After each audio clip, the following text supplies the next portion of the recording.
Bom dia, boa tarde ou boa noite, nobres senhores. Obrigado, respeitadíssimo público, aonde é que você esteja, aonde é que você vá. Lembre-se dessa voz de Newton Marques. Um grande A de abraço, um F de fortalecimento, um S de saudade. Obrigado, senhores, pela vossa companhia.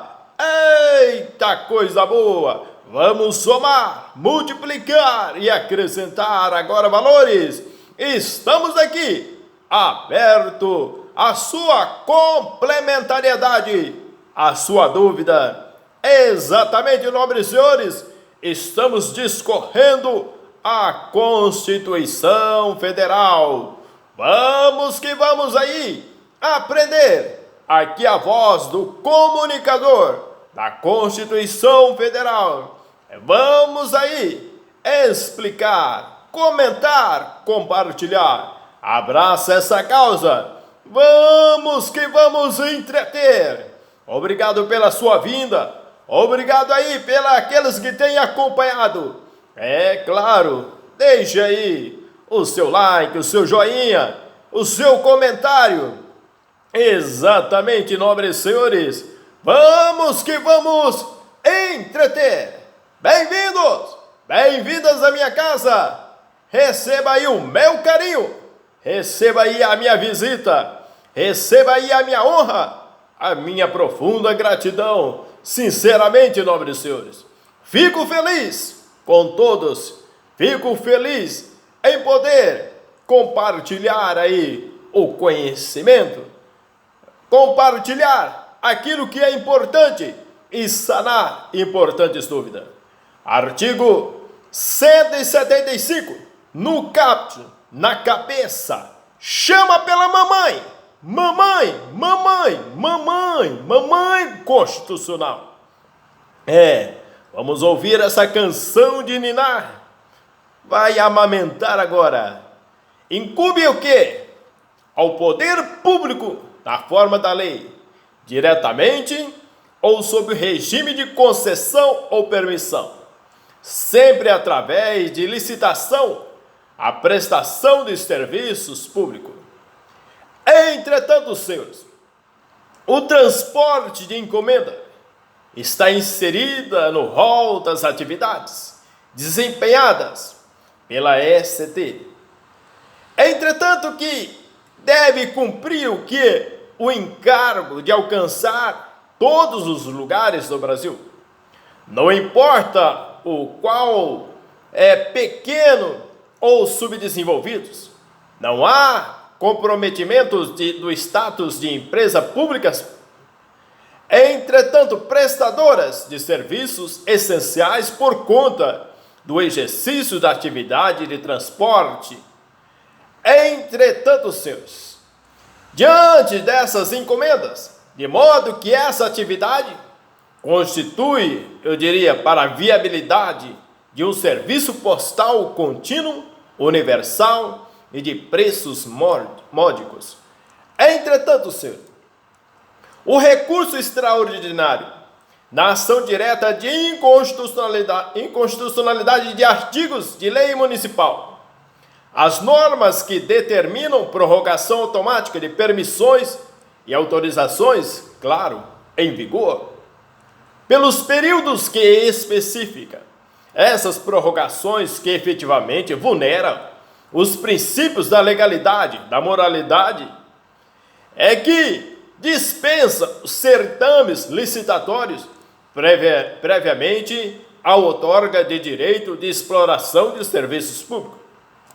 Doravante, as empresas prestadoras de serviço público incumbe o dever, o poder de prestar o serviço público.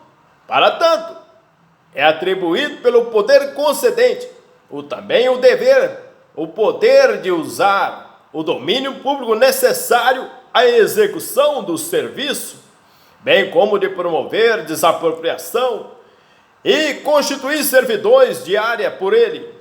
Poder esse concedente, declaradas de utilidade pública. As faixas de domínio público de vias públicas constituem bem público inserido na categoria dos bens de uso comum do povo. Os bens de uso comum do povo são entendidos como propriedades pública. Tamanha é a intensidade da participação do bem de uso comum do povo. Claro, neste viés, percebemos o que? A atividade administrativa, que ele constitui em si o próprio serviço público, objeto de atividade administrativa prestado pela administração, ainda que os bens do domínio público e do patrimônio administrativo não tolerem o gravame da servidão. Sujeitam-se a situação a que respeite os autos aos efeitos da restrição. Entretanto, decorrentes da instalação no solo de equipamentos necessários à prestação de serviços públicos, a imposição dessa restrição não conduzindo à extinção de direitos, dela não decorre dever de indenizar. Entretanto, o serviço postal, o conjunto de atividades que torna possível o envio de correspondência, o objeto postal de um remetente para o endereço final e determinado, não consubstancia a atividade econômica em sentido estrito. Serviço postal é serviço público. Pertinente, também, digamos que a ação direta de inconstitucionalidade, o artigo 39 da Lei 10.741, de 1º de 2003 do Estatuto do Idoso, que assegura a gratuidade dos transportes públicos urbanos e semi-urbanos aos que têm mais de 65 anos de idade. Direito constitucional. Esta norma constitucional de eficácia plena e aplicabilidade imediata. Essa norma legal que repete a norma constitucional garantidora do direito. A improcedência da ação no artigo 39 do Estatuto do Idoso apenas repete o que dispõe no parágrafo 2º do artigo 230 da Constituição do Brasil. A norma constitucional é de eficácia plena, aplicabilidade imediata, pelo que não há eiva de invalidade jurídica na norma legal, que repete os seus termos e determina que se concretize o quanto constitucionalmente disposto. Ação direta de inconstitucionalidade julgada improcedente. Entretanto, ação direta de inconstitucionalidade contra a expressão energia elétrica. Quem não tem energia elétrica em casa? Até mesmo em lugares, ermos, em lugares distantes, em fazendas, em meios rurais, percebemos que há energia elétrica.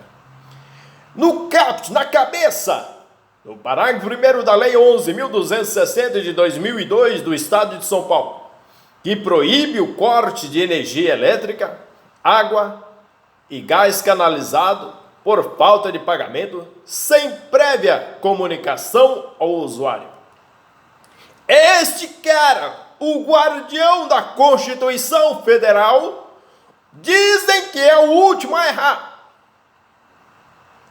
Possui firme entendimento no sentido da impossibilidade de interferência do Estado, membro, nas relações jurídicas contratuais entre poder concedente federal e as empresas concessionárias, especificamente no que tange às alterações das condições estipuladas em contrato de concessão de serviço público sobre regime federal mediante a edição de leis estaduais, precedentes na violação ao artigo 21, inciso 7º, a linha B, entretanto, do artigo 175, doravante, a delegação e concessão de serviço público, organização do serviço de telecomunicações, as modalidades de licitação, leilão, processo de desestatização, privatização, Esta alienação do controle acionário, ausência de processo licitatório. As privatizações, desestatizações foram implementadas mediante a realização de leilão, modalidade de licitação prevista no artigo 22 da Lei da Besta 8.667 de 93, que um só tempo transfere o controle acionário da empresa estatal e preserva a delegação de serviço público. O preceito impugnado não é inconstitucional. As empresas estatais privatizadas são delegadas e não concessionárias de serviço público. O fato de não terem celebrado com a União contrato de concessão é questão a ser resolvida por outra via. Claro que não se dá ação, que não há da ação direta de inconstitucionalidade.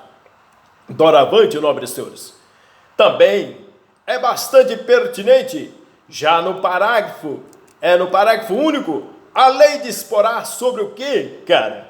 Batman, no inciso 1, o regime das empresas concessionárias e permissionárias de serviço público, o caráter especial do seu contrato e de sua prorrogação, bem como as condições de caducidade, fiscalização e rescisão da concessão ou permissão. Municípios, organização autônoma de serviço de água e esgoto, rompimento do ajuste, indenização, projeção no tempo, implica ofensa aos princípios ligados à concessão, aos ajustes administrativos, à projeção no tempo de pagamento, de indenização, considerado o rompimento de contrato administrativo, antes a organização pelo próprio município de serviço de água e esgoto. Inciso 2, os direitos dos usuários. Inciso 3, política tarifária. Exatamente aquela que vai doer no bolsinho. O sistema federativo, instituído pela Constituição de 88, torna-se que inequívoca que cabe à União a competência legislativa e administrativa para a disciplina e prestação de serviços públicos. Claro, cara! Entretanto, senhores, diante desse viés, a Lei 3.449 de 2004 do Distrito Federal ao proibir a cobrança da tarifa de assinatura básica pelas concessionárias prestadoras de serviço à água, luz, gás e TV a cabo e telefonia no Distrito Federal. Entretanto, incorreu em inconstitucionalidade formal, porquanto necessariamente inserida a fixação da política tarifária no âmbito de poderes inerente à titularidade de serviço público, como prevê o artigo 175, parágrafo único, inciso 3º da Constituição. É elemento indispensável para a preservação do equilíbrio econômico-financeiro do contrato de concessão e, por consequência, da manutenção do próprio sistema de prestação de atividade. Entretanto, senhores, nesse viés, a taxa quanto ao preço público constitui um pagamento realizado em troca da fruição de um serviço estatal divisível e específico. A distinção entre ambos está em que a primeira caracteriza-se pela nota da compulsoriedade, porque resulta de uma obrigação legal, ao passo que o segundo distingue-se pelo traço da faculdade por decorrer de uma relação contratual. Ademais, enquanto as receitas das taxas ingressam nos cofres do Estado, provenientes do preço público, integram o patrimônio privado e os entes que atuam por delegação do Estado. Doravante, senhores, no inciso 5º, a obrigação de manter serviço adequado. A consignação, de canal de radiofrequência ou autorização de uso de espectro de radiofrequência não se confunde com a concessão ou autorização de serviço público de radiodifusão de sons e imagem. A primeira consignação, regulada pela Lei 9.472 de 97, é acessória da segunda, concessão ou permissão. A norma escrita no artigo 7º do Decreto 5.820 de 2006 e também nos artigos 8º a 10, cuida de autorização de uso de espectro de radiofrequência e não de outorga de concessão de serviço público de radiodifusão de sons e imagens. O que se deu, na verdade, foi o seguinte: diante da evolução tecnológica e para a instituição no país da tecnologia digital de transmissão de sons e imagens, sem interrupção e transmissão de sinais analógicos, fez-se imprescindível a consignação temporária de mais um canal às atuais concessionárias de serviço de radiodifusão de sons e imagens. Entretanto, artigo 176, na cabeça, no caput, mãe, as jazidas em lavra, ou não, e demais recursos minerais, e os potenciais de energia elétrica, hidráulica, constitui propriedade distinta da do solo, para efeito de exploração ou aproveitamento, e pertence à União, garantida ao concessionário a propriedade do produto da lavra. Entretanto, o conceito de monopólio pressupõe apenas um agente apto a desenvolver as atividades econômicas a ele correspondentes. Não se presta, então, a explicar características da propriedade. Que é sempre exclusiva, sendo redundantes e desprovidas de significado as expressões. Doravante, o monopólio da propriedade ou monopólio do bem, a Constituição do Brasil enumera as atividades que consubstanciam o monopólio da União e aos bens que são de exclusiva propriedade. A existência ou desenvolvimento de uma atividade econômica sem que a propriedade do bem empregado no processo produtivo ou comercial, concomitantemente, detida pelo agente daquela atividade, não ofende a Constituição. O conceito de atividade econômica enquanto atividade empresarial prescinde da propriedade dos bens de produção.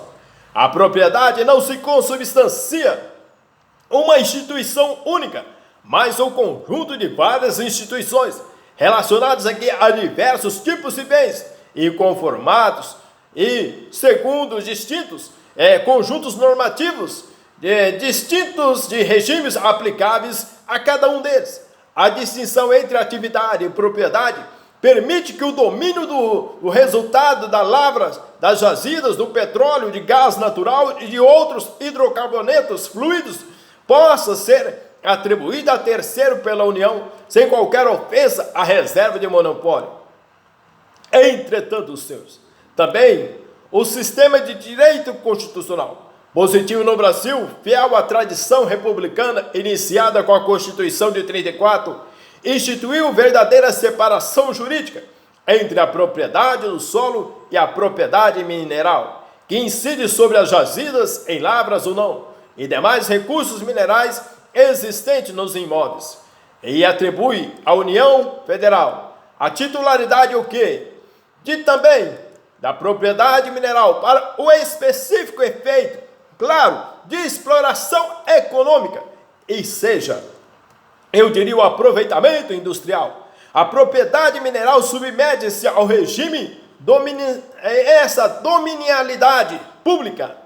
Os bens que compõem qualidades-se como bens públicos dominiais, achando-se constitucionalmente integrado ao patrimônio da União Federal. No parágrafo único, a pesquisa e a lavra de recursos minerais e aproveitamento dos potenciais a que se refere ao caput desse artigo somente poderão ser efetuados mediante autorização ou concessão da União, no interesse nacional, por brasileiros ou empresas constituídas sobre as leis brasileiras e que tenham sua sede e administração no país, na forma da lei, que estabelecerá as condições específicas quando essas atividades se desenvolverem em faixa de fronteira ou terras indígenas.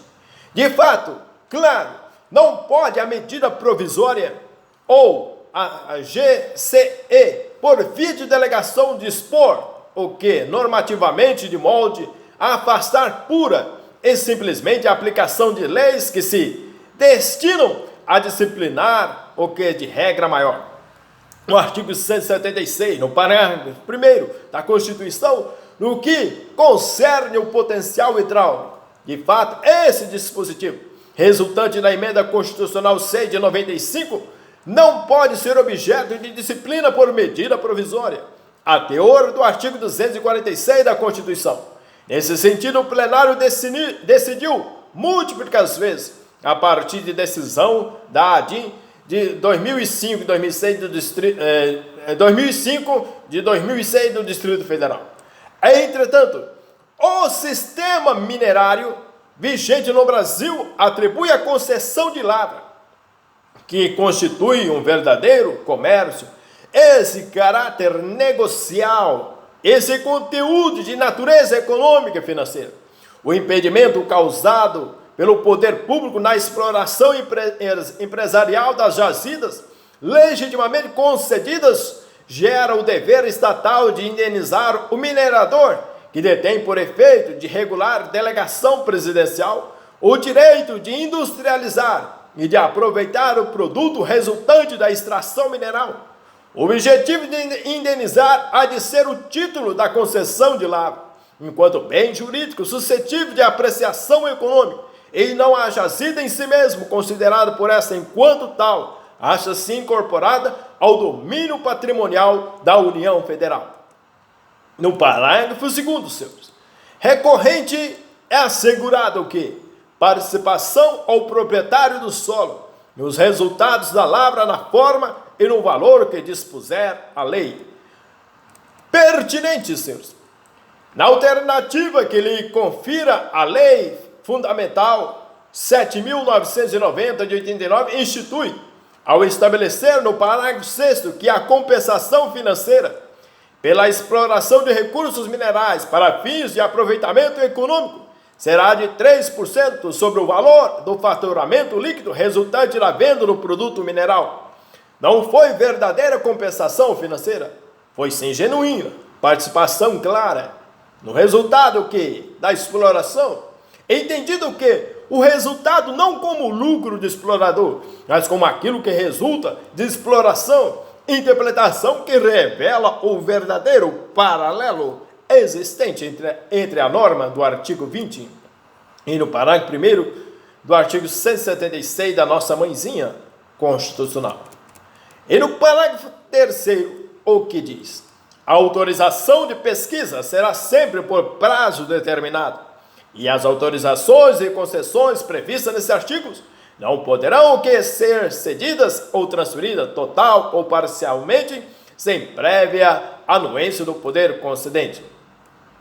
Já também no artigo 177, na cabeça, constitui monopólio da União. Inciso 1, a pesquisa e lavra das jazidas de petróleo e gás natural e outros hidrocarbonetos fluidos. Inciso 2, refinação de petróleo nacional e estrangeiro. E temos o inciso 3º, 4º e 5º e o parágrafo único. Vamos ao comentário. O conceito, claro, de monopólio pressupõe o quê? Apenas um agente apto a desenvolver as atividades econômicas, a eles correspondentes. Não se presta a explicar a característica da propriedade, que é sempre exclusiva, sendo redundantes e desprovidas de significados as expressões monopólio da propriedade ou monopólio do bem. A Constituição do Brasil, esta mãe, enumera atividades que consubstanciam o monopólio da União, artigo 177, e os bens que são de exclusiva propriedade, artigo 20. A existência ou desenvolvimento de uma atividade econômica, sem que a propriedade do bem empregado no processo produtivo ou comercial seja concomitantemente detida pelo agente daquela atividade, não ofende a Constituição. O conceito de atividade econômica, enquanto atividade empresarial, preside da propriedade dos bens de produção.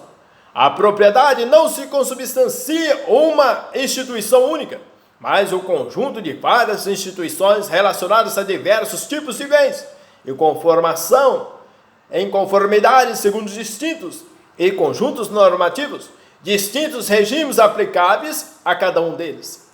A distinção entre atividades e propriedade permite que o domínio do resultado de lavras das jazidas de petróleo, de gás natural e outros hidrocarbonetos fluidos possa ser atribuídos a terceiro pela União, sem qualquer ofensa à reserva do monopólio do artigo 177 da Constituição. Doravante, o parágrafo 2º, a lei que se refere, no parágrafo 1º disporá o que? Sobre combustíveis, derivados de petróleo e álcool, carburante, produtos vedados ao transportador, revendedor, retalhista, de acordo com a portaria 250 de 91. Do antigo Ministério de Infraestrutura, alegado que é ofensa ao artigo 170 da nossa mãe, ato ministerial que se limita a explicar os termos da Resolução 4, de 24 de 5 de 88, a legitimidade editada pelo antigo Conselho Nacional de Petróleo, no exercício de atribuição que lhe fora conferida, que limitou a lei delegada, que o óleo diesel, óleos combustíveis e querosene, e iluminantes a granel, e cuja vigência somente superveniente lei prevista no 177, no parágrafo 2º da Constituição, pode afastar o que? Qualquer má idoneidade. De antemão, o artigo 177, no parágrafo 2º e no inciso 1, é a garantia do fornecimento dos derivados de petróleo em todo o território nacional. Inciso 2, as condições de contratação. Inciso 3, a estrutura e atribuições do órgão regulador do monopólio da União. E temos outros abaixo. Vamos ao comentário. O programa de equalização de custos de produção de cana-de-açúcar para a região Nordeste constitui apenas uma das maneiras de o Estado implementar as medidas de intervenção no domínio econômico, não havendo que se falar em obrigatoriedade de repasse dos recursos da contribuição de intervenção no domínio econômico aos produtores de cana-de-açúcar daquela região. A lei orçamentária, contribuição de intervenção no domínio econômico, importação e comercialização de petróleos e derivados, gás natural e derivados e álcool combustível, CID, destinação do artigo 177, parágrafo 4º da Constituição. É inconstitucional a interpretação da lei orçamentária, que implique o que abertura de crédito suplementar em rúbrica estranha a destinação do que arrecadada a partir do disposto no parágrafo 4º do artigo 177 da nossa mãe. Ante a natureza exaustiva, entretanto, senhores, na linha A, o pagamento de subsídios e preços ou transporte de álcool, combustível, gás natural e seus derivados e derivados de petróleo. B, ao financiamento de projetos ambientais relacionados com a indústria do petróleo e do gás.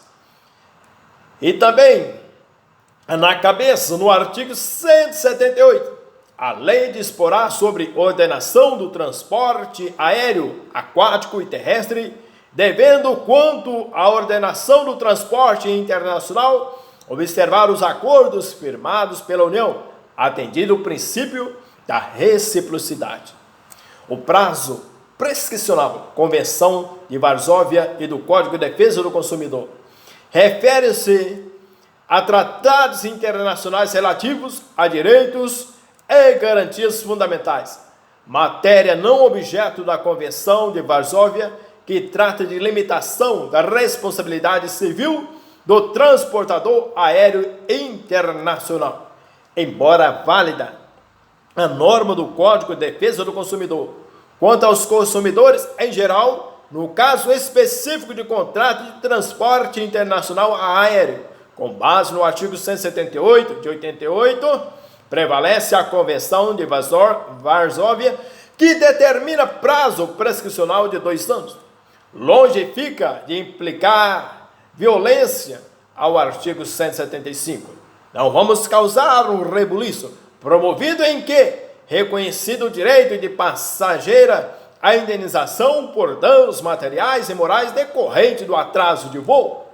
Claro, cara, pertinente, total, sem qualquer discussão, o fato de a Convenção de Varsóvia revelar como regra a indenização tarifária por danos materiais não exclui a relativa aos danos morais, exatamente configurados esses pelo sentimento de desconforto, de constrangimento, aborrecimento, humilhação e muito vergonhoso, decorrente do extravio de mala. Cumpre observar a Carta Política, inciso 5º e 10 do artigo 5º, no que diz sobrepõe a tratados e convenções ratificados pelo Brasil.